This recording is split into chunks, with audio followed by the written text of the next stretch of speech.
आज आहे भोगी. या सणाला हिवाळ्यात येणाऱ्या सर्व भाज्या जसे की गाजर, मटार, बोर, ऊस, शेंगा, वांगे इत्यादी प्रकारच्या सर्व भाज्यांची संमिश्र भाजी केली जाते. यालाच भोगीची भाजी असे म्हणतात. या दिवशी या भाज्याचा मान असतो. या सणाच्या निमित्ताने आपल्या आहारातून सर्व भाज्या व त्यांचे पोषक तत्व आपल्या शरीराला मिळते. यासाठी आपल्याला लागणार आहे कांदा, टमाटर, गोबी, फुलगोबी, कांद्याची पात, बोर, वांगे,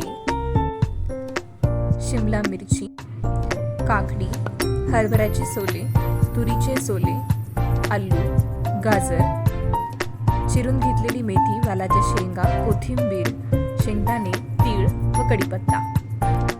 येथे आपल्याला कढई तापवून त्यात थोडेसे तेल घालायचे आहे. इथले तेल गरम झाल्याच्या नंतर त्याच्यात मोहरी टाकायची आहे. मोहरी तडतडल्यानंतर जिरे टाकायचे आहेत. त्यानंतर कांदा व कढीपत्ता घालायचा आहे.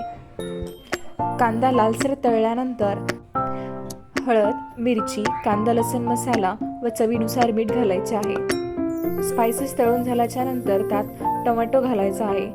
टोमॅटो 2 मिनिट परतल्यानंतर त्यात आलू घालायचा आहे.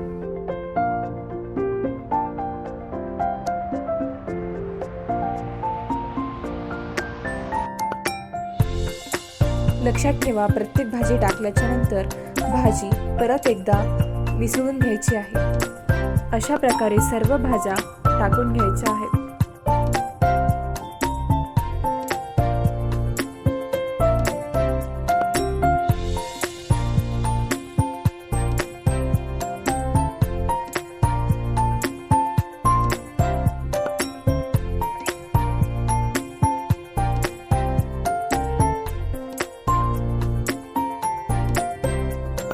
सर्व भाज्या घालून झाल्याच्या नंतर येथे तीळ आणि शेंगदाणे टाकायचे आहेत.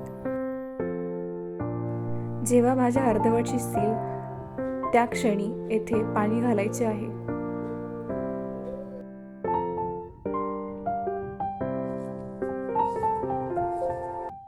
भाजी अर्धवट शिजल्यानंतर आता 2 चमचे शेंगदाण्याचा कूट घालायचा आहे.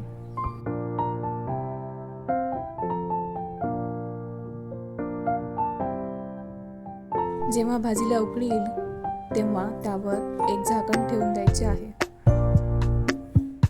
2 मिनिट झाल्याच्या नंतर झाकण काढून भाजी शिजली का नाही हे बघायचे आहे. त्यासाठी एका प्लेटीमध्ये भाजी घ्यायची आहे. भाजीचे काही कण हातात घेऊन त्याला दाबून बघायचे आहे. जेव्हा भाजी पूर्णपणे शिजेल तेव्हा गॅसची फ्लेम ऑफ करायची आहे. येथे आपली चविष्ट आणि मजेदार